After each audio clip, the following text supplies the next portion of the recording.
Hello guys, welcome to my channel Anamika কি দুনিয়া ব্লগে সবাইকে স্বাগত। আজকে দেখো আমরা মাসির বাড়ি যাচ্ছি, দেখতে থাকো ব্লগটা, আজকের মিনি ব্লগ। এটা হচ্ছে জীবনতলা। দেখো দুটো ফিশারির মাঝখান দিয়ে কি সুন্দর ফিশারিগুলো। আমার বরমশাই গাড়ি চালিয়ে যাচ্ছে, সামনে আমার ভাই মা আছে। এই যে মাসির বাড়ি ঢুকছি, দুপারে দেখো ধান ক্ষেত, ঝাউ গাছতলা, কি সুন্দর মধ্যিখান দিয়ে রাস্তা। দেখো বন্ধুরা কত সুন্দর। এই যে মাসির বাড়ি চলে এসেছি, ঢুকছি, দেখো এটা আমাদের মাসির বাড়ি।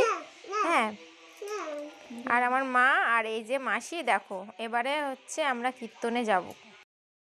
দেখো চলে এসেছি হরি পুজোয়। এই মাসিদের বাড়ি আমরা আজকে এসেছি, হরি পুজো হচ্ছে খুব বড় করে, হাজার হাজার লোক এখানে হচ্ছে। খাওয়া দাওয়া হবে, অনুষ্ঠান। মানে 1000 থেকে 3000 4000 লোকেরা এখানে আসে, এসে অনুষ্ঠান দেখে। দেখো বন্ধুরা কত লোক, কত সুন্দর সাজিয়েছে ভেতরটা। আজকে বন্ধু মিনি ব্লগ এই পর্যন্ত শেষ। হ্যাঁ, তোমরা প্লিজ লাইক করো, কমেন্ট করো, শেয়ার করে দিও। চ্যানেলটা প্লিজ মনে করে সাবস্ক্রাইব করো।